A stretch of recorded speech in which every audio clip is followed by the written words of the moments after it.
All right. How's it going? Now I see you. It's going good. Going good. Jimmy Waldo. I mean, right now you got Blackthorne classic albums there being re-released. Yeah, it's really bizarre after all these years, And when Alcatrazz tours, we sell Blackthorne at the merch table, and there's times when Blackthorne outsells everything. Really? Yeah, and that could be in Holland or England or just it's bizarre, really bizarre. Could it be because of its rarity aspect of it, because you can't really find it I until think now? so. Yeah, I used to anyway. They're putting it, of course, it's coming out again, but I think that's maybe what it was at the time. Yeah. Because a lot of people came to me and said, "Oh man, I heard this, at my friend's house or something and couldn't get it." So I guess that's what it was. And I was just thinking Amazon, just go on Amazon, you can get it, Yeah. but yeah, they didn't. So whatever. Where did the division come from making this again, to make it happen? Uh, Actually, our manager, Giles Lavery, who is Alcatrazz's manager, and my manager, been a very good friend of mine for years, and he was always into Blackthorne. So Giles says, we're going to maximize this. We want to put this out everywhere we can and make it make sense. It's a great record, and he just thinks it ought to be heard.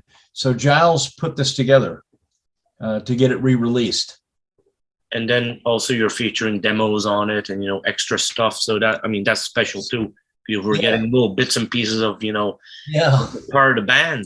Especially consider Bob and I did those demos at my house. If you'd see the little studio I had where we did those demos, it's crazy. It's just a tiny little room and a 16 track, but we had a 100-watt Marshall on 10. Okay. Guitars. So they were demos where nowadays, everybody goes, well, it's just a demo. We'll cut it, with software.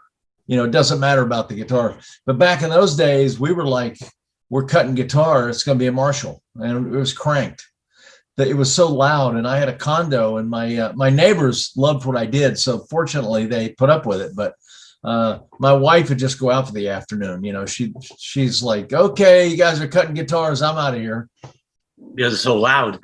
Oh my God. It was deafening, it's like a jet taking off, but that's what we did. I mean, that's all we knew was you can't go into a studio to do that and spend $1,000 for the day. So Bob brought his Marshall over and just left it at my house. And so we needed guitars. You just plug it in and cut guitars. And that's what we did. And speaking of Bob, he's very missed, from, what the greatness he did, and if you listen to the old Kiss Alive too and stuff like that, incredible guitarist. Yes, the guy is actually an underrated guitar player. Absolutely. I worked with him a lot. We did a lot of sessions together. I hired him for sessions. He played on the Nando Speranza record for the Nova Scotian guy. Okay. He played that whole record for me. I asked him, I said, Bob, look, we don't have a lot of time. I had a studio, really nice studio at the time in a complex in Hollywood. So we went upstairs and we cut it in a big room, like a real studio. And, but we were he was only down here from Nova Scotia for like 2 weeks and he wanted to get all this work done. So we were on a schedule. And so that's why he hired me to keep him on that schedule because I know the session players and stuff. And I told Bob, I said, Bob, I'm sorry, but we got a day to do all these guitars. And Bob goes, okay. Bob came in that morning about 10 o'clock and we were done by 8 o'clock at night and his hands were killing him, but he got through every track. Okay. And I was blown away. Bob he killed it. He just did a great job. Nando was just like, oh my God, he'd never seen anything like that. And that's why he came to Hollywood, was to get that. So Bob really made me look like a hero and played his ass off. And Bob's the kind of guy, he'd go in a studio, plug it, mic up the Marshall, plug it in and go. There was no, oh, I need 2 cups of coffee or get me a Starbucks or I need some Coke, or Bob was just like all work pro. you know, and he just killed it. He came in when I knew that about him because I'd worked with him at that point, but Nando didn't know that. The engineer at the studio didn't know that. So Bob came in and went, okay, put it up. And the engineer goes, how's the mix? And Bob goes, that's fine. Let's go. Yeah. He hit record and Bob played and 2 takes maybe. And he had that song done. Okay. Next. He just amazing. Amazing. I was fortunate enough to have interviewed Bob like probably 3 times in my career. Oh, cool. Yeah. And one thing he told me was, when you do guitar solo, what would Dick Wagner do from Alice Cooper? Hey. And that's the way he looked at it. And I'm like, wow, that's interesting.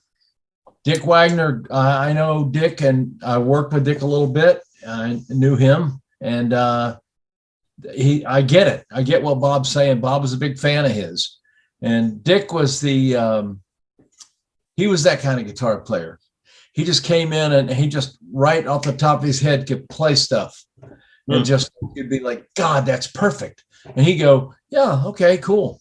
To him, that's just what comes out of him. You know, same with Steve Hunter, same thing. Yeah. Those guys are just natural. They play what you want to hear. That's what I call it. Yeah. And Bob played what you want to hear before you even heard it. You just, once he played it, you go, yeah, that's what I wanted to hear on that song. And a lot of guys, I know some really heavy session guitar players, fancy guitar players, and they'll come in and they'll play their ass off, and you won't want to use any of it. Right. Because it's just not, it's good for them. You know what I mean? They're playing for themselves. There's no feeling. Bob was old school. He played to the song. Right. You know, and sometimes he would say, he'd get his sound and really good sustain and everything. And it felt great. And he's playing great. And we put the track on, he started playing. He go, it's a little too distorted for that, I think. Let me back off the distortion. And that makes it harder to play. Of course. So Bob would do that because he felt that the song was just too, where most guys would just go ease of playing. You know, they wouldn't care. They like, this is what's easy for me to play and shred and show my shit. So Bob wasn't like that. He was a real professional, you know, as were Dick Wagner and Steve Hunter and people like that, you know. So yeah, I get what Bob was saying for sure. Blackthorne also is like kind of or is a super group in a sense that like a lot of people never heard.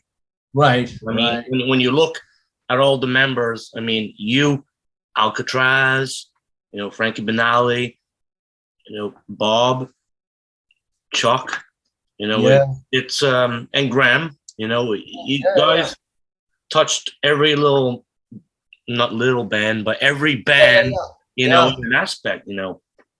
Yeah. And it was real, we were all friends. So to us, like Bob and I were putting the band together, and there's really not much to it. I had played with Frankie in Quiet Riot. So I was like, there's no drummer I would have rather had on that record, the Blackthorne record, than Frankie. And Chuck. I thought Chuck was one of the best bass players, and I still do. I think he's one of the best bass players I've ever worked with, that's for sure. An amazing bass player, great guy. And those guys are like that. They just come in and play, man. They know what you want. They know what's right for the song, and they just got the feel. So that was easy to put that record together in that respect. The bass and drums were painless. You know, they played great, and we had fun. And something I really enjoyed watching was that little promo video. I don't know if it's live at a TV show or what it is, Afterlife. It shows Bob with the acoustic and stuff like that. Oh, in Japan. Yeah. We did We Won't Be Forgotten. Okay. Yeah. In Japan, it was Bob and I and Graham acoustically. Yeah, that's pretty good and solid. Yeah, and that was live. I mean, that was just live. So, but again, that's Bob. You put a guitar in his hand, he'll play it, and it's going to be right, or he won't play it at all. You know, if he can't do it properly. So yeah, he played great. Graham sang really good. It was all good. And what are you guys going to do to promote this album? You know, like there's no shows. No. So what's going to be the promotion to do it? You know, just online basically. Yeah, what we're doing right now. I think this will be key because you're a pro. You've been doing this forever. You can write about this, and hopefully that'll get people excited and want to, buy the record or stream it, whatever. So I can get my stream it on Spotify. So I can get my let's see. I think it's down to about a half of a cent or something. I don't know. It's crazy. Thank God for touring because you sure ain't gonna make it selling records. But yeah, I don't. Other than that, I don't. There's not much else we can do. That just interviews. Yeah, and interviews can go far. I mean, absolutely. It is the magazine of today. Interviews, especially with respected people. If we're doing interviews with people like yourself, then it means something, and people listen. They go, "Oh, what he say? Oh, he's talking about Blackthorne. Cool."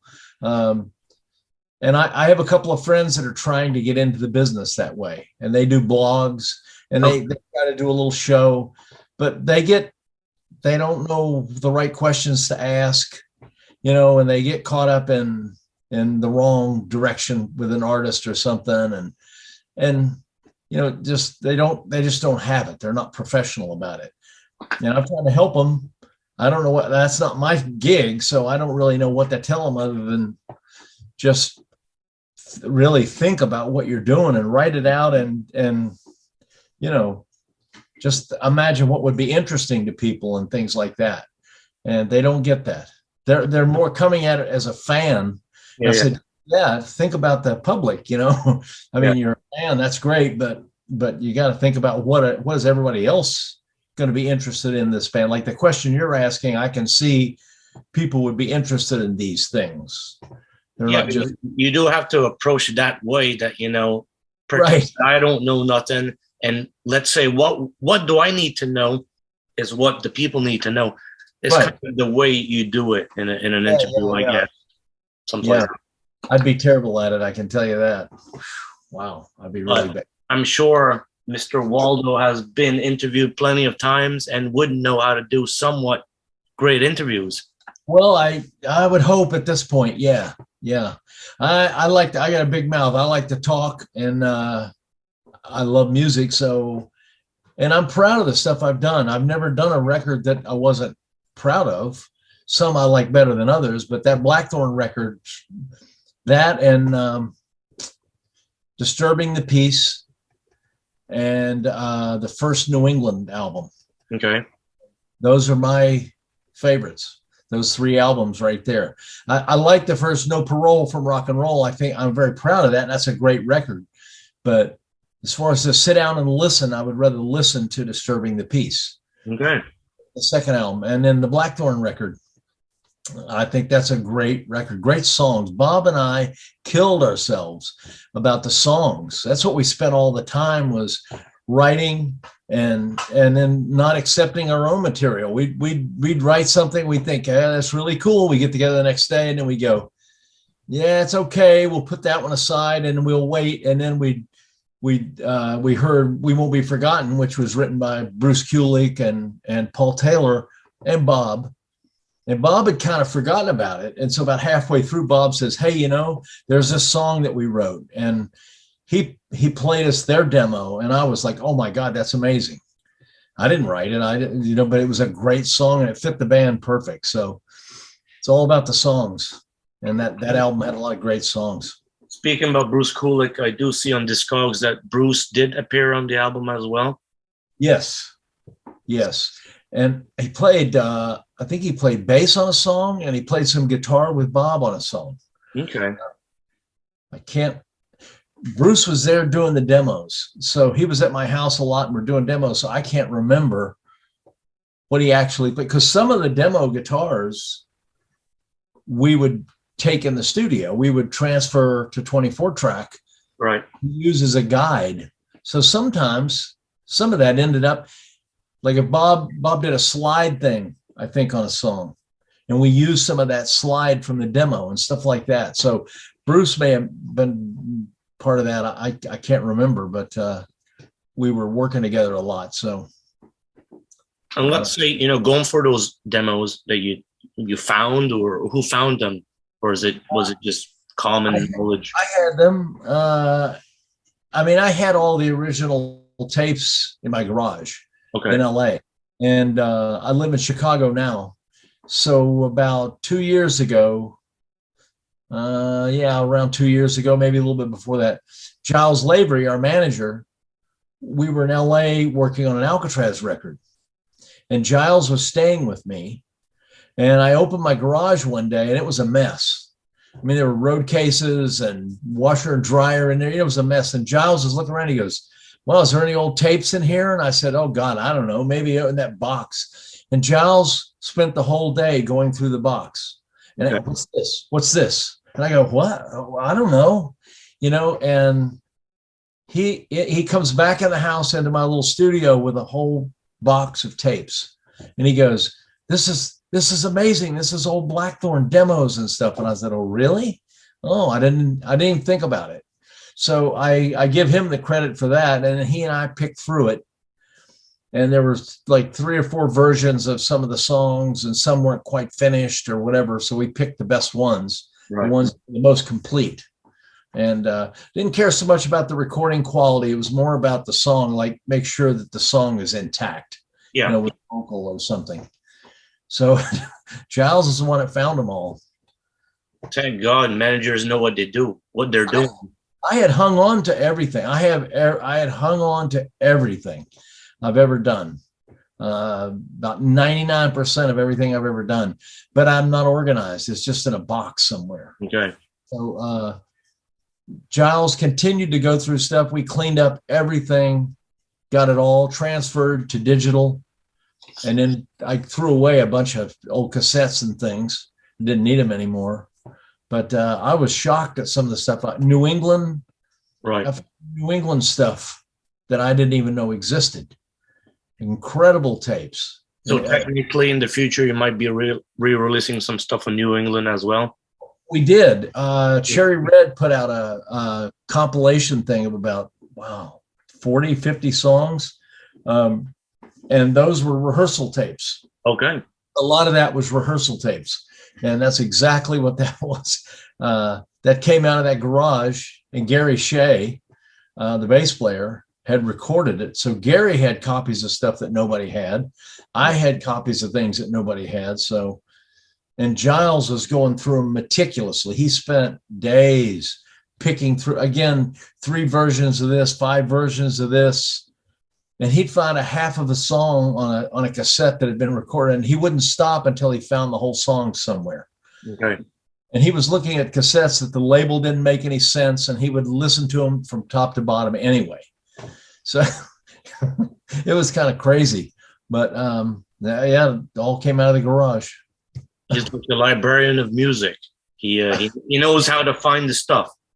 He's incredible. I've never, he's extremely focused. He knows exactly what he's looking for. And he has a certain level of quality it's got to be. So even though he's scraping and scrounging, if something's really not happening, or like if a song cuts off 3/4 of the way through, that's no good. So he'll pass on that altogether and then wait till he finds the whole version of it or something. So he's a great archivist. And what's good too, people of 2021 and in the future do need to hear this stuff, how it was done, like back in the day, with the greats. Well, what's funny is, like, I talk to guys at music schools now, young guys, and like in their 20s. And I was just talking to a kid a couple of months ago here in Chicago, and he's going to Full Sail Recording in Florida. He's doing it online, and then he's done a year online, and then he's going there. He can go there now to do another year at $40,000 a year.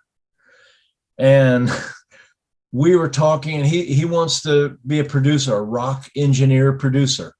Right. And we were talking about that, and he doesn't have a clue how we did those demos. Like when I talk about, well, if you hit tape really hard, it compresses, and that's the guitar, one of the guitar sounds, that of the 60s, 70s, 80s was really compressed tape. It wasn't any gadgets or fuzz boxes. It was old school recording through a Trident or a Neve console, hitting 2-inch tape really hard. And that's an English thing. We worked in England. I've worked there a lot, and we worked with Mike Stone, English engineer, on the New England thing, and the meters were just nailed all the time. Wow. And I used to ask Michael, I said, God, what are you doing? Michael goes, sounds better. And it was distorted. There were things that were distorted, but in the mix, it sounded incredible. And this kid who's going to Full Sail, he's talking about numbers and all this digital technology. Oh, this analog plug-in, I can get that. And I said, well, the first thing you got to do is learn what sounds good to your own ears and how to get it. You may not need a plug-in, you may not need anything. Just plug the guitar in and go, but a whole different world now. Everybody's approaching it a whole different way. And I got into digital recording years ago, before Pro Tools and all that stuff. And are you a musician? Yes. Oh, so you know what I was like, okay. No, I got all your stuff when you said Neve and all that stuff. Okay, so I got into, my partner and I had a synclavier. Are you familiar with that? No. It was it's a big system that Stevie Wonder, Sting, Pat Metheny used it, people like that. And it was a big digital system. Okay. About a $500,000 system. My partner leased one of those systems, and he and I had a studio. And that was about 2 years before Pro Tools. Okay. I got into it, and I'd been working on tape up to that point. And there were digital tape machines. The Sony had a digital 48 track and so on. But I heard this synclavier and saw what could be done.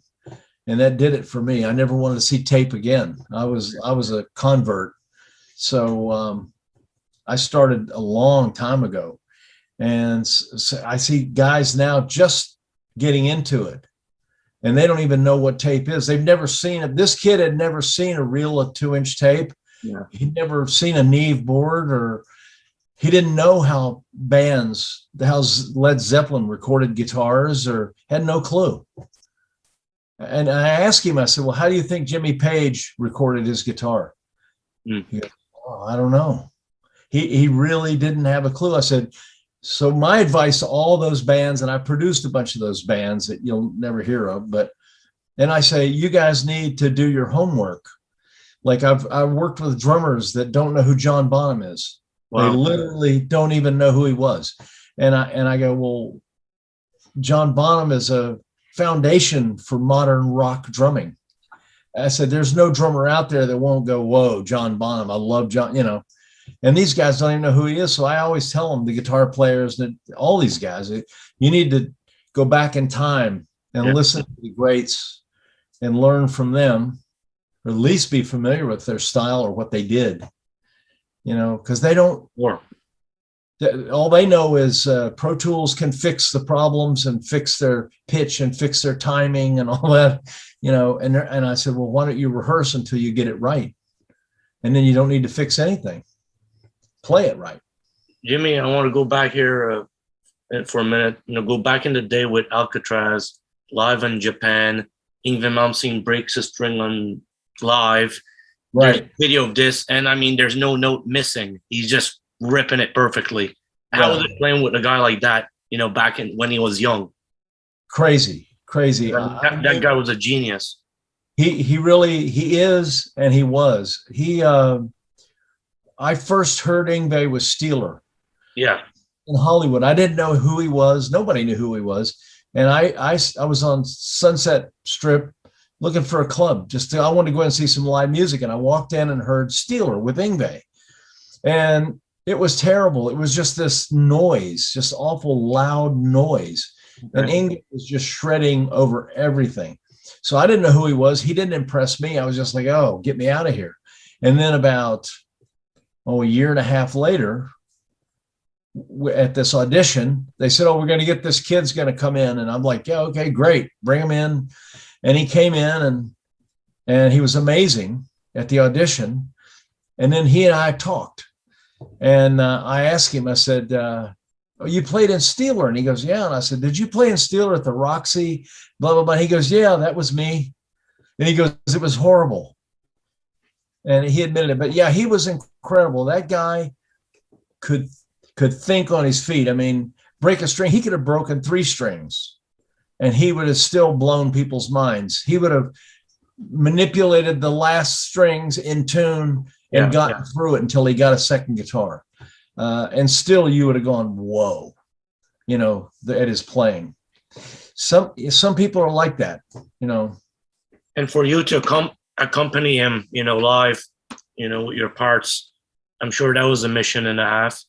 At times it was a real mission because, I mean, and I love that kind of guitar playing. So I wanted to stay out of the way. I wasn't interested in competing with him, and I can't play like that. So I thought of my role as a rhythm guitar player, and which a good rhythm guitar player is seen but not heard, or heard but not seen, like Brad Whitford and Aerosmith. Right. You know, when you think of guitar, you think of Joe Perry. Yeah. But Brad Whitford is an amazing rhythm guitar player. Rick Nielsen, incredible rhythm guitar player. Pete Townsend. I mean, the list goes on, and they're all good rhythm guitar players. So I was just looking at myself like, I have to be good support for this. Right. I got to make sure, because if there's no chord behind Yngwie's soloing, then it can kind of gets out in space because you don't hear any, there's no root note. You know what I mean? He's playing the scale and you're going, what does it mean? So there's got to be a chord. It can be simple, but there's got to be some foundation there. And I was just trying to provide the foundation. You certainly did it well. I mean, let's just put it like that. Well, I appreciate it. And it was fun. I enjoy it. I don't have the need to, I don't have an ego about like, well, I've got to flash. I've got to, you know, I want everybody to know who I am and that I can play fast or whatever. I just like playing what I hear for the song and what feels good, you know, and sometimes I'll play fast bits, but I don't care about being a shredder. Yeah.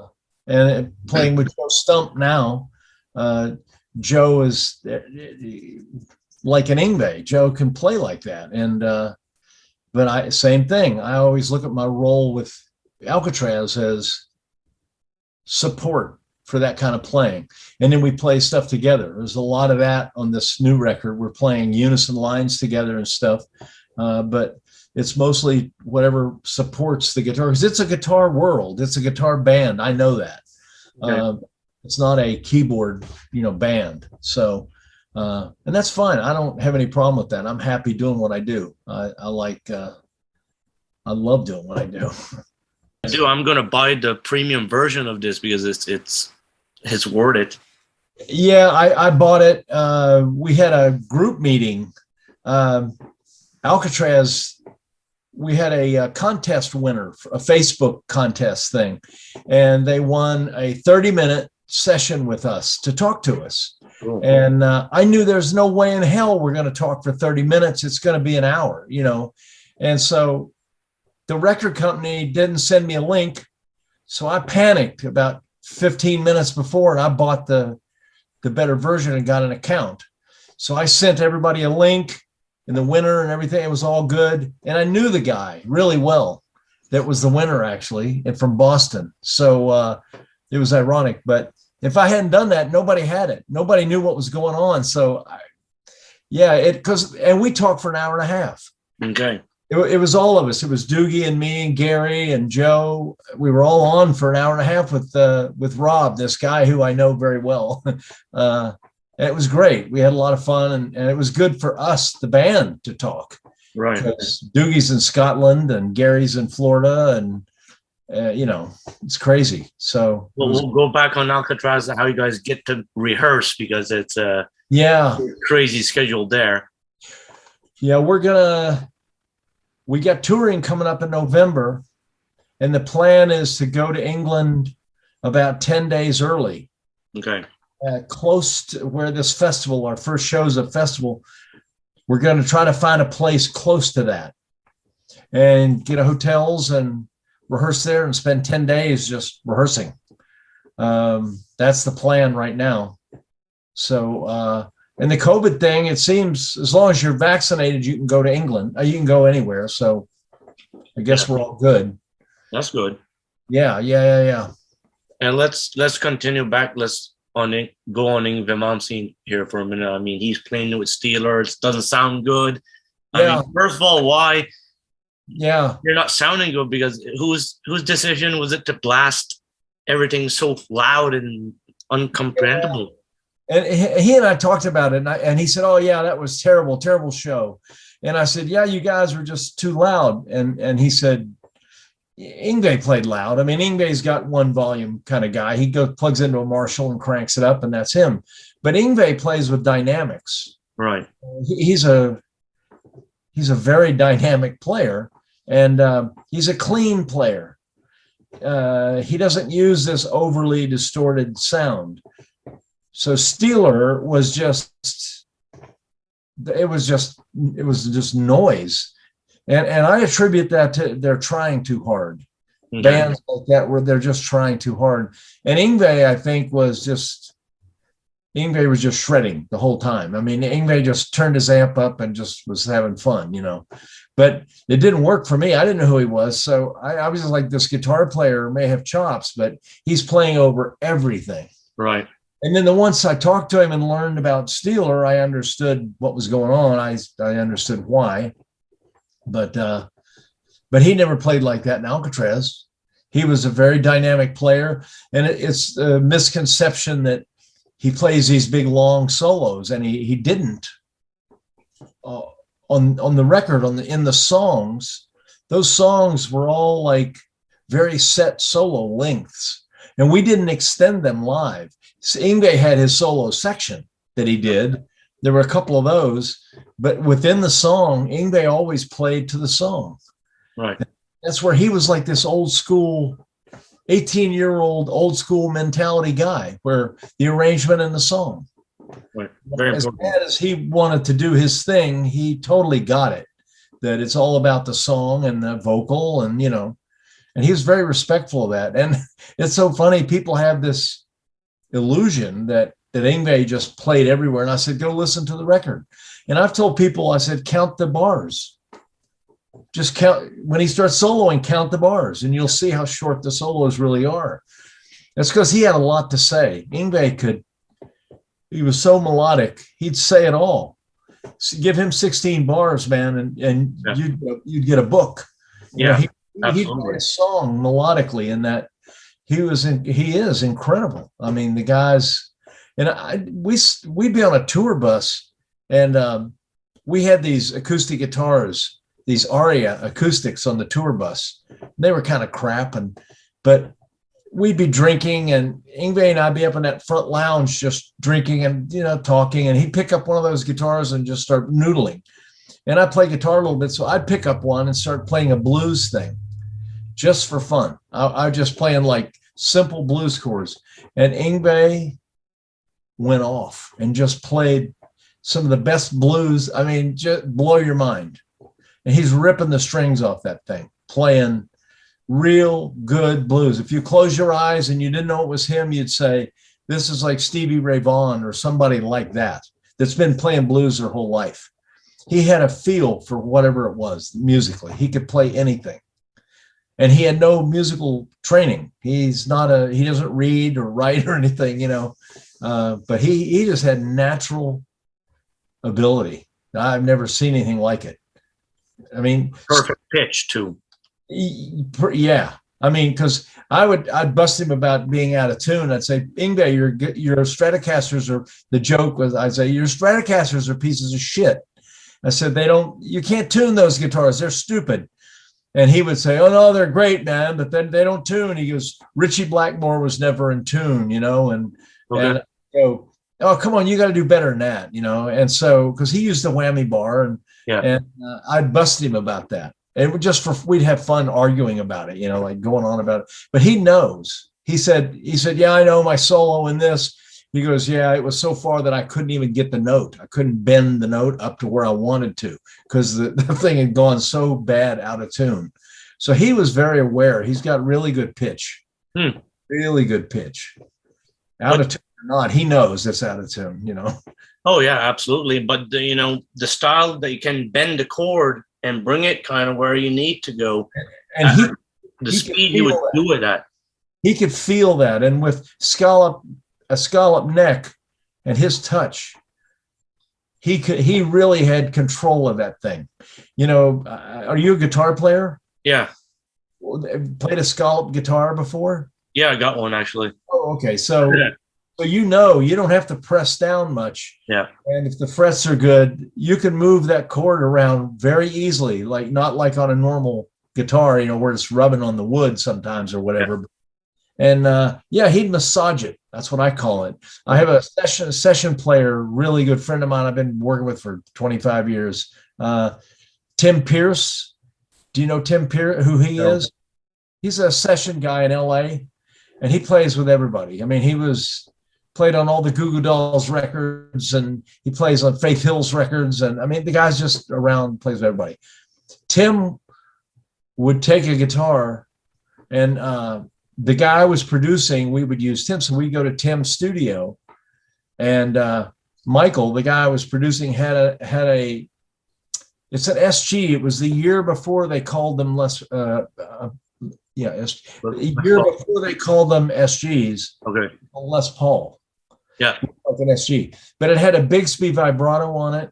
Right. And the guitar sounded so good. It was a 58 or 59, whatever that year was. And it just sounded amazing. And I would play it. I can't really play, but I would hit it. And I was like, God. And we played it through AC30s at Michael's studio. We had Marshalls and all kinds, but that thing through an AC30 was just make your hair stand up. So with Tim Pierce, we took the guitar to Tim's and said, Tim, could you use this guitar on this song? And Tim has 100 guitars. Tim goes, sure. And he would massage that thing, and we couldn't get it to tune. And Tim, while he's playing, would be massaging that thing. And we'd get through songs, double-tracked rhythms with that. Wow. And that to me is like that's a real magical thing for a guy that he tunes it up. Tim has a strobe tuner here, a strobe tuner there, and then one in front of him. Because he's a session guy. He's got to be perfect all the time. So he was always, and I would see him in a break where he would hit a note sustain. He would look at a tuner. You know, he was just so aware of the tuning. And Yngwie could do that. I saw Yngwie live. He'd be doing crazy stuff, and then he'd be putting on a show and doing this, and he'd turn around and then he's tuning. You know, he'd string and he'd look at people, and he knew. He wasn't ignoring it, you know. So I always found that amazing, though, guys that can do that. You know, Kulick was that way. Bob Kulick could tune he could just. I never heard Bob play out of tune. Mm-hmm. And the guy was always on it. He just had that thing, you know. Well, anybody that can play along live and tune it at the same time, like Hendrix did. Yeah, exactly. See it in the videos. These guys knew exactly what they're doing. Yeah. They know the string tension, etc. Yeah, you watch some of those videos, and one of my best friends is Eddie Kramer, the guy that produced all that or engineered all that Hendrix stuff. And Eddie, I'd go into this. Eddie would invite me down to the studio. He'd go, oh, we got some new Hendrix stuff. You got to come down and hear it. So I would go down to the studio and hear the raw tapes before Eddie did anything to them. And some of the guitar was so out of tune. You couldn't believe it was Jimi Hendrix. Okay. But you would hear it as the song goes along. You would hear him, and you didn't hear him tuning, but he'd be playing, and he was pretty high. There was one concert in Hawaii that Eddie was mixing, and Eddie goes, I don't know what I'm going to do with these guitars. He goes, I love that show. The whole front is out of tune. And he goes, as it goes along, he gets it together in the song, each song. And you could hear it. And you're like, when is he tuning? You don't hear him tuning, but he's playing and singing and tuning. It's just like, and the guitar, but halfway through the song, it'd come together, and it's okay. It's like blew my mind. Speaking of that video of Hawaii, did you watch it yet? The quality is like pristine. It's like was filmed yesterday. Yeah, because the air, they say, because the air over there is perfect. Okay. And my wife was in the commercial film business in LA, and her boss is a famous commercial director, directed more Super Bowl ads than anybody and all that stuff. But he'd also made some films. He did the original Space Jam with Michael Jordan and stuff like that. But he always says, I want to film in Hawaii. I don't want to film in the United States because the air in Hawaii is pristine. Wow. And he goes, you can see that on picture. And he'd say, watch any movie that's filmed in Hawaii and then watch another movie that's not, by the same cameraman, the same. So that might have had something to do with it. I mean, it was obviously filmed. I wasn't aware of that, but yeah, I'm going to look into that. What he always said. I watch TV shows now, but everything looks good to me now. Everything, the filming on everything is so high tech and been cleaned up and whatever. It always looks good to me. And going, more into Alcatrazz, then you guys get Steve Vai. Yeah. I mean, what's the chances? Yeah, it was weird. I knew Yngwie was going to leave, and Yngwie and I talked about it one night at a gig and said, he said, yeah, I got to do my own thing. I said, yeah, I know, no problem. He said, I'll finish the tour. So boy, the next day I was on the phone looking for a guitar player. We were on the road, and David Rosenthal is a friend of mine, a keyboard player with Billy Joel. He's Billy Joel's music director. Okay. And, I haven't talked to David in years, but we used to be friends. And so I was just going down the phone book, calling anybody I could that might know. And I called David, and David Rosenthal said, I'm going to give you a phone number. He said, you don't need to call anybody else. You can stop right now. And I went, oh, okay, David. Right. And it was Steve Vai's number. So I called Steve and we talked, and Steve goes, oh, wow. He goes, I can't play like Yngwie. I don't do that. And I said, well, we don't want that. That's fine. And he goes, I don't know if I'm the right guy for that. I know your album, man. I don't think I'm the right guy. And I said, well, but why don't you just come down and give it a shot? So he and I got together and just talked in person. And I talked him into it, because he was still real reluctant because of Yngwie. He said, oh, man, I can't play like that. I can't play.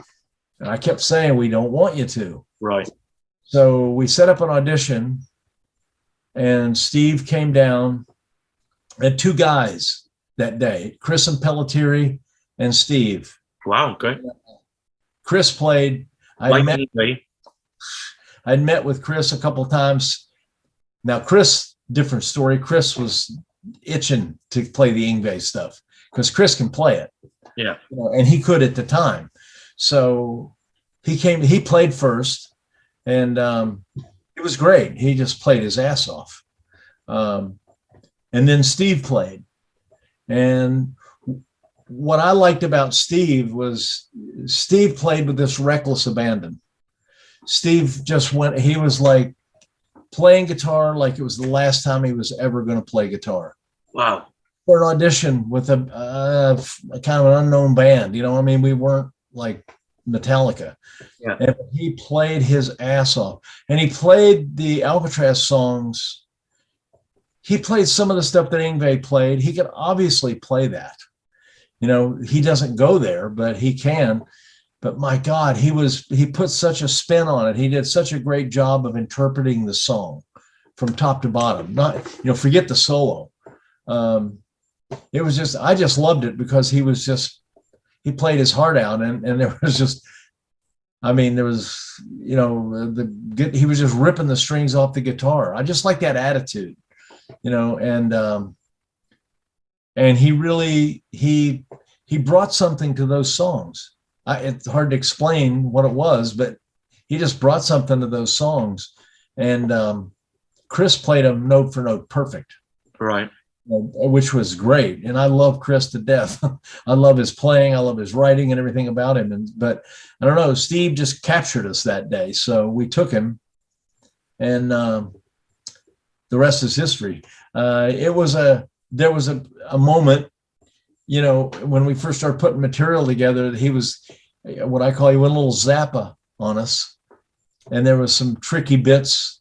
And he and I just talked, and I just said, gosh, I think bars of 7 and 9 and 5, I don't think that's going to work. I think we need to keep it pretty straight. Mm-hmm. He's a pro. He knows. So, but other than that, God, he was writing things that were just like, wow, that's so cool. It was, yeah. So it was fun working with him. Great guy. Then you guys played with Mitch Perry. No. I know Mitch. I did some with Mitch at one point, but not in Alcatrazz. No, okay. We play. Let's see. After Steve, we got Danny Johnson. Danny Johnson, all right. That played with Al Scoover. Yeah, he had done something with Alice. I'm not sure. Yeah, I can't think of Danny's past right now. He was an old friend of mine. Didn't catch his skin or something like that. Yeah, it didn't work out. I mean, Danny, I thought Danny was going to be able to cover most of the stuff, but I think he was in over his head with the Yngwie stuff and the Steve Vai stuff we had to play live.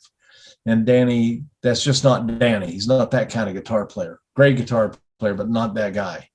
So yeah, I think the band was kind of over at that point. Anyway, in all fairness to everybody, I mean, we weren't firing on all cylinders, you know. So making that last record was tough. What I do enjoy today is like we can still see the name of the band, you know, still keep on going. Yeah. Oh, we're really proud of, you know, doing this and keeping the dream going, you know, Alcatrazz. Well, and that's my job. You know, Gary Shea and I started the band, and Gary came up with the name and the name of the album and had a concept, and we went, and that's what we're doing now. Is like, I see this as a continuation of what it was, and Doogie is the perfect guy. A lot of bands lose singers, you know, singers, just a fact of life for a lot of reasons. But Doogie stepped in. It was like he was always there. His writing, you know, I had a track that I had written. I wasn't even sure if it was going to be right for the record. And it was sort of a ballad. It gets heavy in the chorus. But anyway, so I sent it to Doogie, and thinking, you know, here's a guy that's played with Yngwie for 6 or 7 years, and, you know, is he going to like this? Because this came from a keyboard player. And Doogie loved it. And so it was great. So 2 days later, I got a sketch back with a vocal melody and lyric. And I was like, and it was really cool. It's kind of blue. Got it going. So, yeah, basically, you know, Alcatrazz, it seems, is living forever and just stopping. And that's a beautiful thing. Yeah.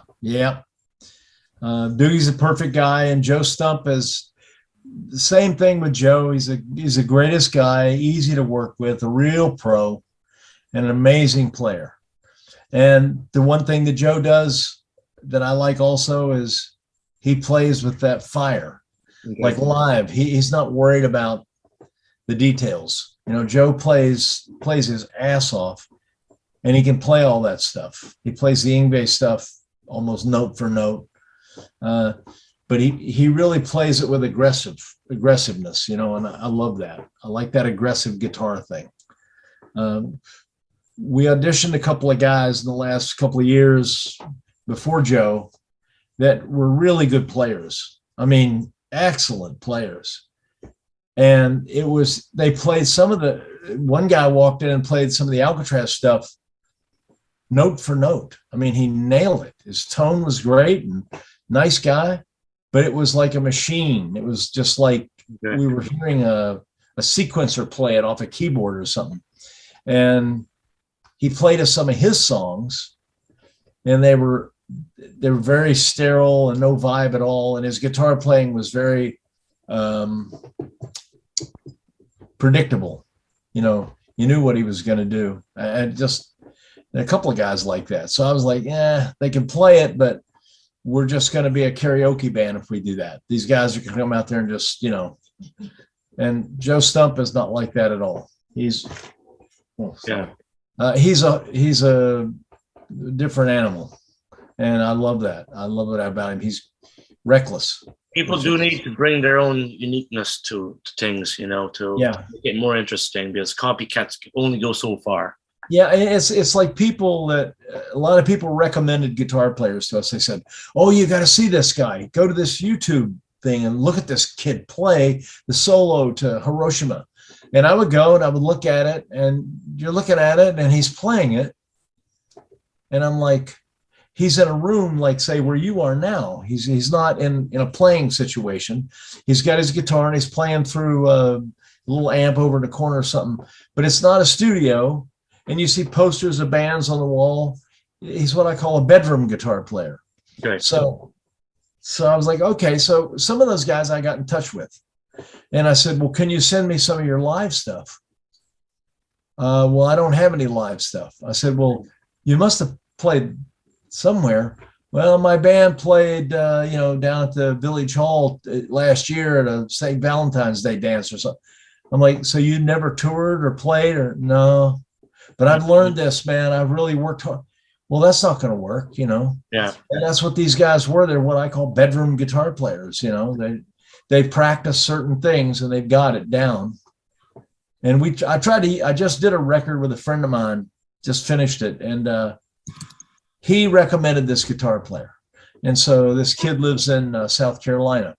So got in touch with him. He put me in touch with him. So I get on the phone with him, really great guy.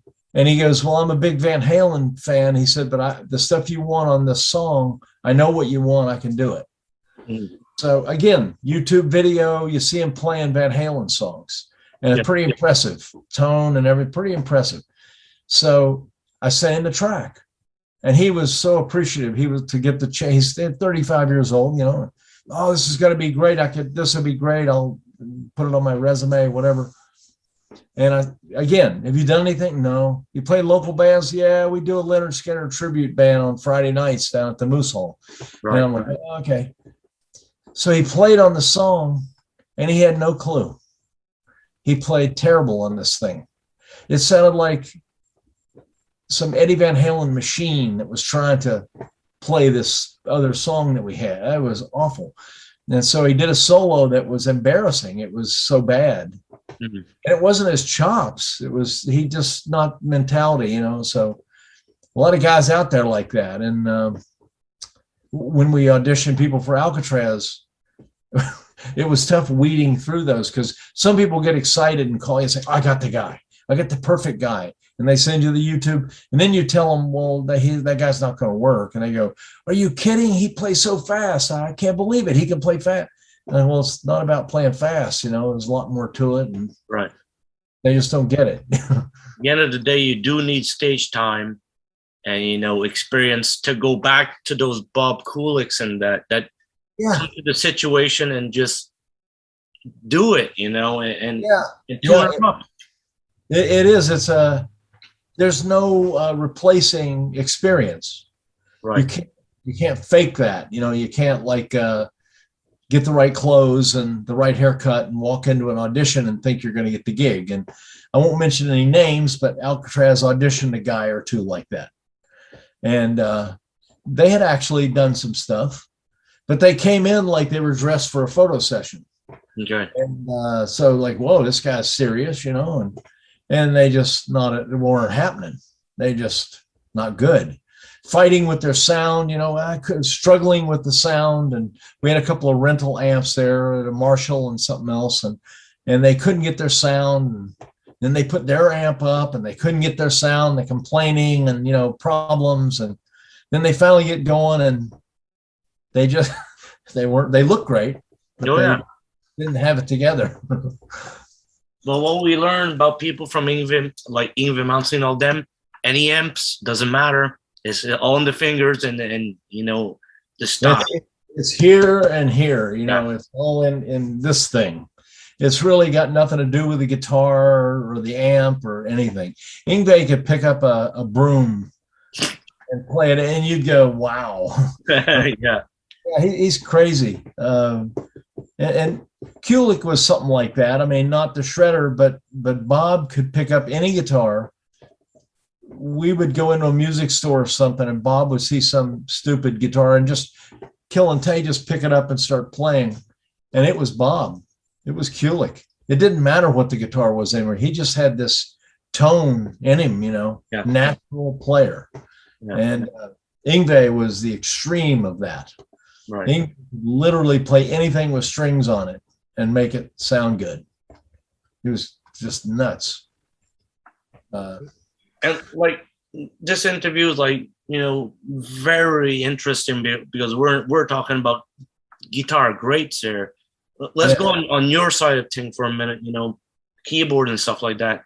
Do you evolve in different type of equipment, or do you just play the same setup, you know, throughout all these years? What's your take on that? I've evolved. Let's see, Alcatrazz, I played a B3, a Hammond B3 and a Leslie, and I had a memory Moog synth and a mini Moog and Yamaha DX7s and stuff like that, and a Mellotron. I've always had a Mellotron since the 60s. Okay. And now, fast forward ahead, because of touring the way it is you can't carry any of that, and you can't get any of that. When I first started to tour this time with the Graham Bonnet Band, we were going to do a tour of England and Europe.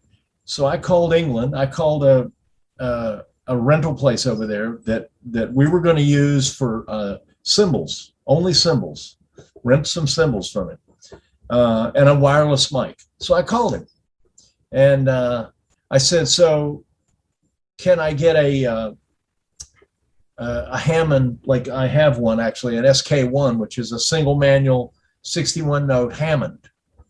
And he goes, no. He goes, I had one, but somebody took it out and trashed it, so I'm getting it fixed. What else? I said, well, what about a Nord? He goes, no, we don't rent any Nords. They're too expensive to get fixed. So, well, what about a Moog, a memory Moog, or with memory, you know, with presets? No, I haven't had a memory Moog in 10 years. So he basically had nothing that I wanted or I could use. Right. And he could, the few things that he might have, he couldn't guarantee. So and then I looked at the schedule and I see that we're going to play 6 shows in England and then we're going to fly to Norway. So you get on a plane, it's $100 when you walk through the door for a bag, you know. So I can't carry gear like that. Couldn't be carrying Moogs and road cases and the Hammond SK1 even, and I've got one. But I mean, it weighs 30 pounds, and you put it in a road case, that's 80 pounds or something. So I use a thing called MainStage. Are you familiar with that? No. It's a software program. It's been around for a long time at Apple. Well, it's actually Logic. You familiar with Logic? I do know, yeah. Logic products. I have, I use Cubase and Pro Tools, but I have Logic also. And it was made by them, but they're owned by Apple. Okay. So it's a software program, takes a badass laptop to run it with a lot of memory and power. But you can use all your plugins, if you know what I mean. Yeah. So I've amassed all these plugins, you know, doing records and stuff. So MainStage, I can use all those plugins. And ironically, MainStage has the best Hammond organ I've ever heard outside of a real Leslie. And I have that's a soundproof box where there's a real Leslie and a Marshall cabinet in there. Wow. So I know what that sounds, and that's what I use. I have a B3 and I use the other Hammond and whatever. So I use MainStage, which is just on a laptop. And I use all my plugins. So I have every Mellotron ever made, known to man, by any company. And I have every Moog, ARP. I have every exotic synth. Pianos, I have Steinways, Bosendorfers, you know, blah, blah, blah. And so I use MainStage. And it takes a lot of programming to get it set up for a song, because you can you can arrange main stage. So I may have a mellotron on 4 notes down here, a mellotron part in a song. It only needs 4 notes. I just play 4 and I play the same line. And so you can program that down here. And then the B3 sound is here on the main keyboard. I have 2 keyboards. And then there's a piano over here because you only play 1 chord, you know, blah, blah, blah. So it's great like that. It's meant for live. And I use 2 controllers, MIDI controllers that weigh 6 pounds apiece. Okay. And they're small, full-size keys, and the keyboards feel great, but they both go in a soft case, a Gator soft case, a hard soft case. So those 2 keyboards in that Gator case with some of my clothes weighs about 30 pounds. And then I have a regular checked suitcase, which has a collapsible keyboard stand in it. Okay. And some more clothes and my pedal board and stuff. That weighs about 40 pounds. And then I have a knapsack, a backpack that I carry 2 laptops. I carry my main laptop with main stage. And then I have a backup MacBook Pro with main stage on it. It's an older one, and which would get me through the gig. So, and that's my keyboard rig. And live, I was really nervous. We started playing live, started rehearsing. First time I'd ever used main stage. And I recorded rehearsal and listened. And I was real honest with myself, like, does that really sound like a Moog? Does that really sound like a whatever it's supposed to? And there's no difference. I mean, you can't tell that when there's a band playing, yeah, you can't tell the difference. And the mellotrons sound amazing. I have a real mellotron upstairs. I mean, so I know what that sounds like. And the mellotron sounded great. The pianos, I have a pipe organ, a couple of pipe organs that just blow my mind. I mean, they're amazing. So I'm going to be using those live. And so on one manual, I've got this ridiculous pipe organ that's just sampled. This company in England that I get software from they're crazy. The stuff's so good. And then up on the top manual, I've got Moogs and a mellotron down here, you know, and then I just hit a program change and I'm over to a B3 and pianos. So it's just, I've got 50 songs in this one instance of main stage. So that's what I do now. I recreate the old stuff and then I use newer sounds. I'm always looking for newer stuff, and I use the choir stuff. So I've gone from the mellotron choir to augmenting the mellotron choir with choir samples. And then I keep looking for that ultimate choir library. And I found some libraries that are just amazing. I found the one with monks. This guy in Italy or Germany does these software things for Contact. You familiar with Contact? No. Native Instruments, it's a plugin. Okay. But Contact is like a sampler. So it's an open frame, and then you just open up an instance of vocals, a piano, an organ, whatever you want in it. But it's one unit. So in main stage on the channel, I may want a stack, like 4 mellotrons, vocals, cello, and 2 different string patches. I can stack them in Contact. I've got 4 instruments going, and I get them all balanced just like I like it with the effects and EQ. Then they come out that channel just as one instrument. Stuff like that. So I may have a song that's got 15 instruments in it, and I've got them all right here. You know, and then I watch my video from the Japanese tour, the Alcatrazz video, and I can see what I'm doing because I don't remember. I'm like thinking, what did I play on this song or that song? But I watch that video and I go, wow, I can do that with main stage, and I'm playing the same songs. So I'm thinking now I'm doing it with main stage and these 2 very light controllers. I can go through an airport by myself with my whole keyboard rig. Simple life now. It takes me about 10 minutes to set up, you know, and I don't take up much stage room, and it tears down quick. And it's this. So, but I couldn't tour without it because Alcatrazz doesn't get paid enough money that I can say to the guys, oh, by the way, we got, I've got $500 in airfare cartage to get to England. And then when we get to England, then we got to get a van. We got to get a bigger van because I've got more gear. I've got all this gear. So now we can't get a 9-passenger Sprinter van. We'd have to get like I don't even know what it would be. A bigger van for sure, because we don't have any road crew. We have one guy that mixes sound, and he does help with the gear, but I set up my own keyboards, tear down my own keyboards, pack up my own stuff, and blah, blah, blah. And everybody does. But the drummer uses the drums that are there. We don't carry our own drums. He'll maybe carry cymbals and sticks and pedals.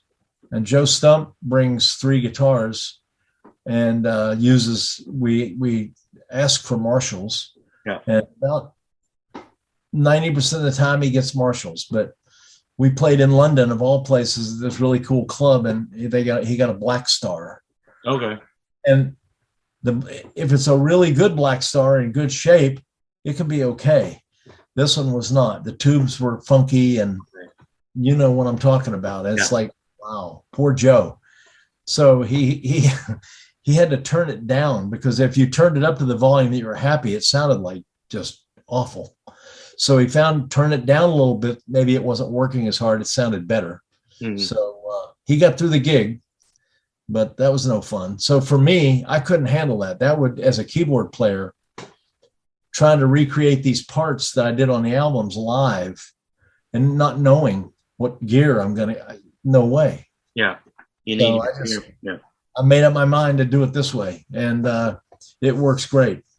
It works great. So I'm practicing now for these November dates, and it's main stage and these 2 keyboards right in front of me here. And then I've got another Mac over here that runs the tracks. So I practice to the band here, and I see main stage on this computer, and then I have the tracks playing over here. So I can just hit go, and then I play along and work it out and tweak my programs and stuff. But yeah, it's a whole different world. But I got into this years ago, and I didn't think about it at the time. I didn't think, oh man, I'm really cutting edge. I'm getting into all this digital stuff a long time ago. I just did. And I don't even know why. I mean, I just love technology, and I just got into it. But thank God I did, because I've got friends, keyboard players, guitar players, whatever, and they're almost out of the business. Right. Because they hate digital recording. They hate, if they can't, this one keyboard player friend of mine, if he can't get a real mini Moog, he doesn't want to play, or a Fender Rhodes. He's got to have a Fender Rhodes and a mini Moog, Chick Corea. And if he can't get that, he won't play. He'll go sit in somewhere if they have a grand piano or a really nice upright. But he's that guy. He's way better player than me, but he'll never get a gig, never tour, because he's just got this in his head that you got to have a real mini Moog, Yeah. And when we tour, we played some shows with Uli Roth, and Uli Roth's keyboard player, amazing guy, amazing keyboard player. So he uses main stage. So when I came that afternoon, I brought my gear in, and I saw main stage set up and a keyboard, and I thought, oh wow, another guy, So we start talking. So he said, go out front at our sound check and tell me what it sounds like. So I went out front and listened to his keys, and I gave him a little, okay, this is what I think. And then he did the same. And he said, man, you do not need a Leslie. You're fine. Your organ sounds great. He goes, I would just take a little of the crispiness off the Moogs, some of your synth stuff, but he said, that's just a little top end, roll back the filter a little bit. And I did. And then the next gig we did, he listened and he goes, yeah, perfect. He goes, sounds like a mini Moog. And the bottom end is insane. The big Moog bottom end, I can take the speakers out of a PA with it. So, that's what I've been doing. All right, Jimmy. Very good interview. I really appreciate all the time. Because our thing is going to probably end again. Yeah, no problem. Like it does. Just keep up the great work, and I'm so glad that Blackthorne, is gonna finally be back up and going. Yeah. With CDs and stuff. I'm very proud of that. Thank you for your time and your interest. I appreciate it. I love your stories, man. Keep in touch. Okay, we need another 4 hours, I think. It could be, and I'm gonna get the Zoom full version next time. Won't be no frigging around. Okay. See ya. Okay. Hey, thank you again. Thank you, Jason. Okay. See you later. Bye-bye. Bye.